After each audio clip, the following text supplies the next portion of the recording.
शिक्षा व्यवस्थार सुधार पर सरकार अनेक योजना करछन्ती अनेक पदक्षेप ग्रहण करा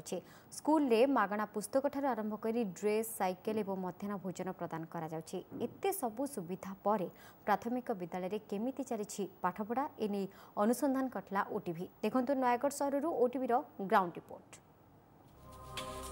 स्थान नयागढ़ स्कूल ओएमपी प्राथमिक विद्यालय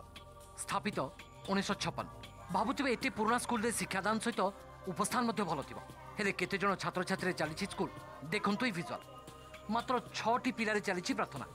नियोजित होती 2 जन शिक्षयित्री प्रथम रु पंचम जाए यह स्कूल रे 2टी क्लासरूम भी रही खाली सेतिक भी नुहे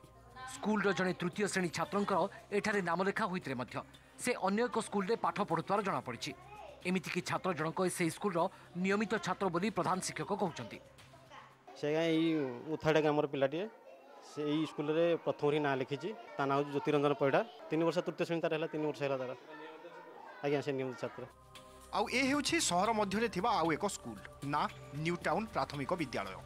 स्थापित 1940 मसीह ए स्कूल रो मध्य एका अवस्था रेकर्ड अनुसार एठारे 22 जन छात्र छात्री थिबा बेले आसुछंती मात्र 8 जन जने शिक्षयित्री छुट्टी रे थिबारु जने शिक्षयित्री गोटिए रूम रे पाठ पढ़ाउछंती। सहरर 2 नंबर वार्ड रे थिबा प्राथमिक विद्यालय रे मध्य समान अवस्था स्कूल रेकर्ड अनुसार एठारे 23 पिला ना लेखाइछंती हेले आसुछंती मात्र 13 जन एने शिक्षयित्री कहिबा कथा हला प्राथमिक विद्यालय रे अभिभावक माने पाठ पढ़ाइबाकू अमंग हेउछंती। गार्डियन माने कहिले जे आपण 2 जन टीचर आपण गोटे क्लास पढ़ाइला बेलू आ गोटे क्लास पिला कौन करछंती बोले हमर डुअल क्लास ट्रिपल क्लास भी अच्छी टीचिंग दवा पई आमे से ट्रेनिंग नेइछु किंतु से मानकर मन से थरे मानु नाही श्रीन हे जाइए स्कूल गुड़ाक जो स्कूल में पाठ पढ़ी से स्कूल बर्तमान श्रीहीन तार कैंपस भी श्रीहीन क्लासरूम भी श्रीहीन सबू प्राइमरी स्कूल रे नयागढ़ सहर रे